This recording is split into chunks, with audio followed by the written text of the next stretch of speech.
Hello, let's just jump in and take a deep dive into exosome in skincare myth, dreams, and reality.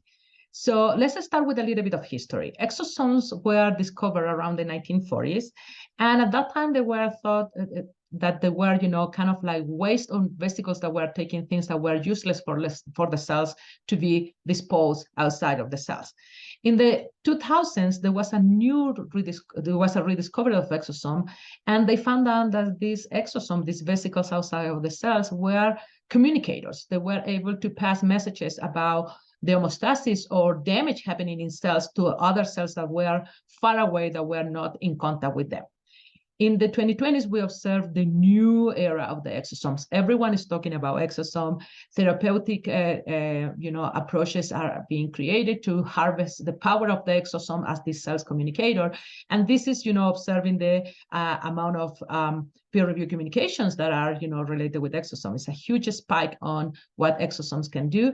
And there is a race toward exosome commercialization led for 4 major startup companies. And they kind of like have around 400 millions in investor fundings as the time that I created this slide. So as you see, there is a big interest in exosome because it could be a very good technology that can help to not only to fight against aging, but also to do a lot of therapeutical approach with other diseases. So let's see. As always, the cosmetic industry, the pharma industry is trying to figure out what exosomes do, how the exosome can be harvested, how they can purify and evaluate the safety of exosome. But the cosmetic industry, in their magic marketing-driven, capacity, already have commercialized product that claims to have exosomes, and we have it in different form. We have it, as serum, as like different origins. That we have it for in-office procedures, for skincare. So we have skincare serums that claim to have exosome, face masks, and of course we have the celebrity and physician brands that claims to have exosomes. All of this happen while the pharma industry is trying to figure it out, the concentration that you need to produce, the concentration of exosome that you need to produce an effect, which is the best origin of the exosomes. So not all exosomes are created equal, and we will see that in the next couple of presentations. Clinical testing, do the exosomes that they do something? Are they providing a benefit? Are they harmful under certain conditions? We don't know. And of course, the testing for safety. We haven't done anything of that, but we have commercially available products.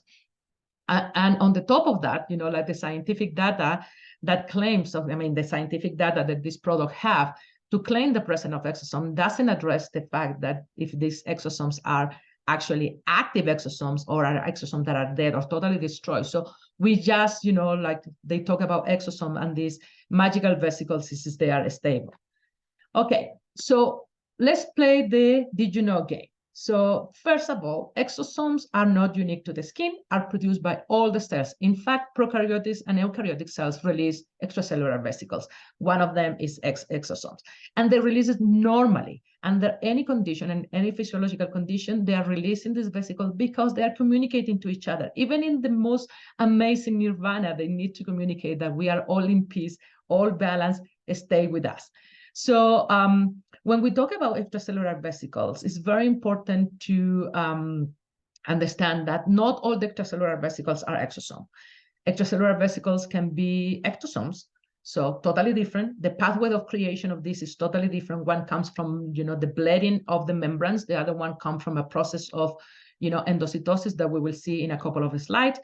And there are other vesicles could be apoptotic bodies, or it could be, vesicles that are not linked to exosomes.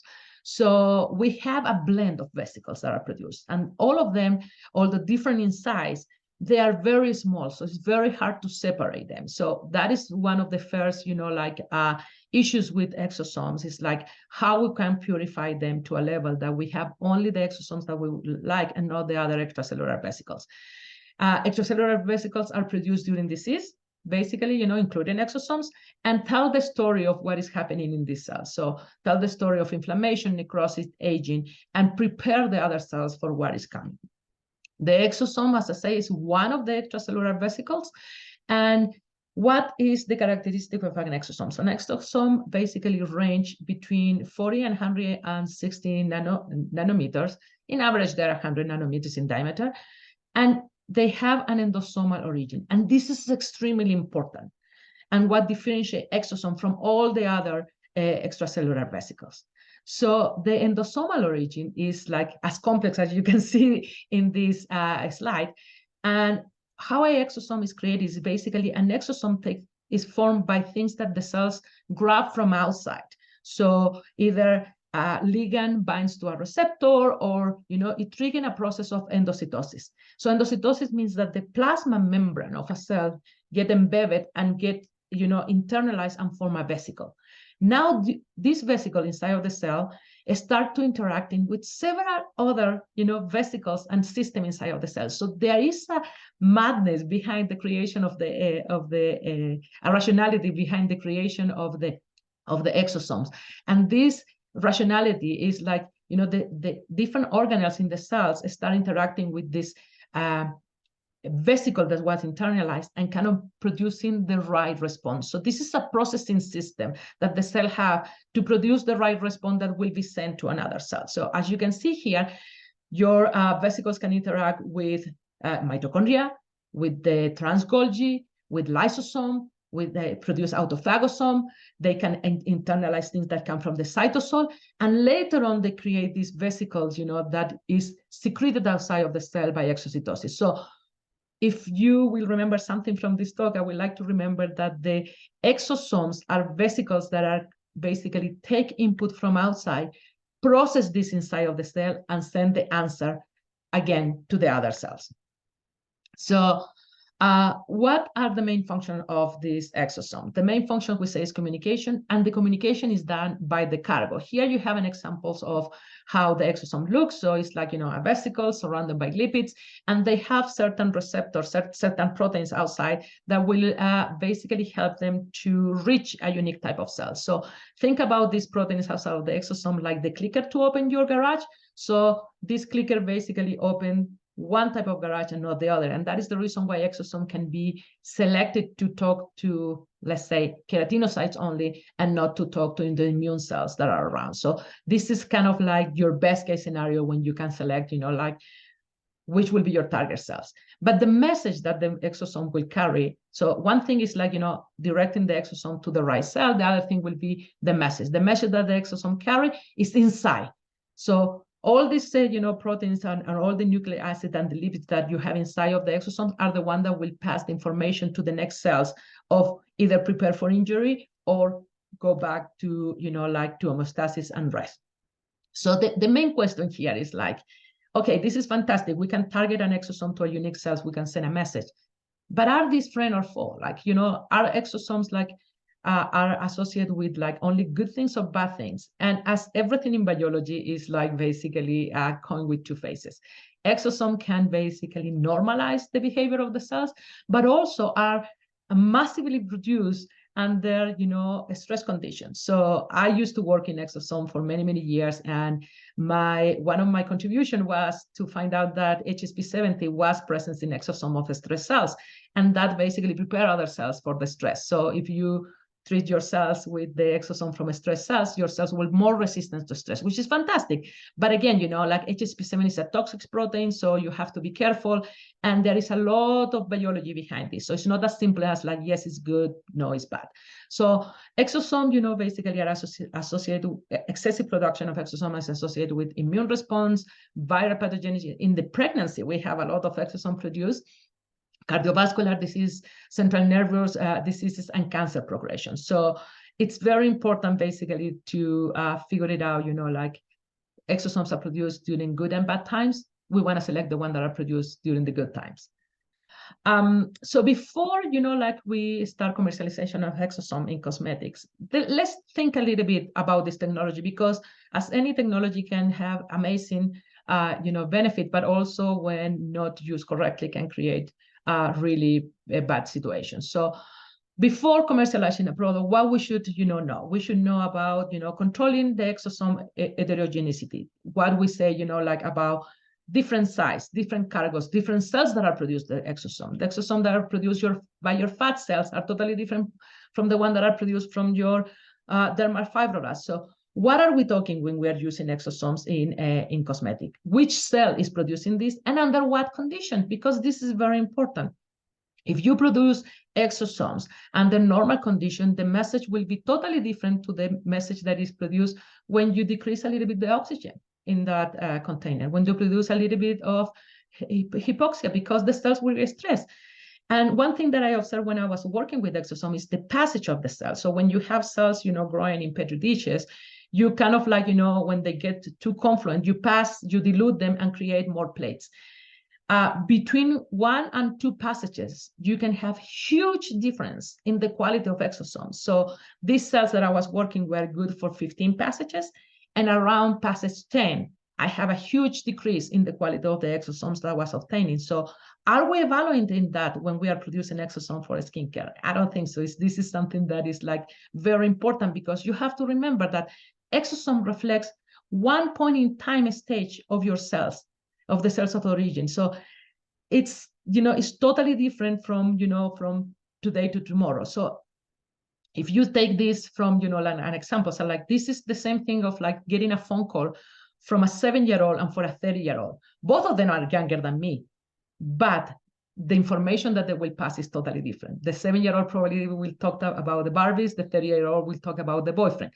I'm still the same person, but the message that I'm getting is totally different. So it's very important to understand the physiology of production of exosome before we put it into a bottle and start treating aging as a condition with this technology. The other thing that is very important is like the purity of preparation. We talk about, exosome, they are in a blend of extracellular vesicles. So we want to just get the exosome. We don't want extracellular vesicles. We don't want apoptotic cells. So these require techniques that are very pricey, because you need either ultracentrifugation or other techniques, and the yield of these techniques is not very good. So you need to have millions of cells to produce a certain amount. It's not that you will get milligrams of exosome. Let's put it in that way. The good thing is like the message of exosome doesn't require grams or kilos, but the techniques are the techniques there to produce massive amount of exosomes that are pure exosome. And we probably at this time we will need to live with the like the fact that we will have blend of exosomes, so different type of exosome, which could be a good thing. It's like could be like growth factor that you need a blend of growth factor to produce a benefits, and so this could be a good thing, but it needs to be investigated before commercializing a product. The other thing that we need to figure it out is like the effect on different cells. So, like if we will have a blend of exosome, are these exosomes targeting your keratinocyte, your fibroblasts, your immune cells, your adipocyte tissue? What is the target of this exosome?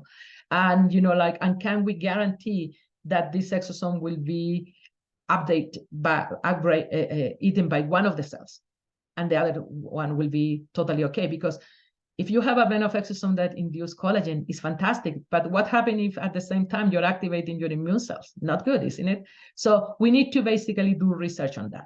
And the other thing that is very important is the stability of exosomes. Exosomes are extremely fragile at room temperatures. So any product that is on the shelf that is in a liquid form and is telling you that has exosome, I call no. They don't have exosome. They can have market for exosome, but they don't have exosome that are stable, because it's impossible. It's like these are very fragile vesicles. They were formed in biology to basically send the message and be destroyed. It's kind of like one of all spies movies, when they say the message will be destroyed in 15 seconds. That is exosomes. Those are the exosomes. So be aware of that, like that when you see products that have been on the shelf for months and say with exosome, probably you have nothing there and you are overpaying for a very nice, skincare. The other thing is like I have seen some of the data of exosome that come dry like a powder and you resuspend it, like you need to keep it at refrigerated and you resuspend it. That gives you like, a more, a better form of preparation to have exosome in skincare. So again, anything that is in liquid form, because now you have exosome with preservative, with other, with antioxidant, with hyaluronic acid, we don't know what happened there. So liquid form, cream form, serum form that claims to have exosome, probably not a good idea. Lyophilized form, dry form, when the exosome comes in a powder, frozen, that maybe is the better approach, but we still need to figure it out if that actually works. What is very important to me is like to understand that when you talk about, having markers of exosome in a product, it doesn't mean that you have biologically active exosomes. This is the same claim that me saying like, I found a fossil for a dinosaur in Wyoming, and hence the population of this dinosaur is thriving in Wyoming. It's not the same. What the market of an exosome in a product is telling you is like, once upon a time, you have an exosome here. We don't know if the exosome is alive, active or not. To claim that you have exosome, you need to prove that there is activity of that exosome of that product when you use, like in cells, and that activity is due to the presence of exosome, not to the presence of other extracts. So very important. So finally, for to give you some points for discussion, I will say,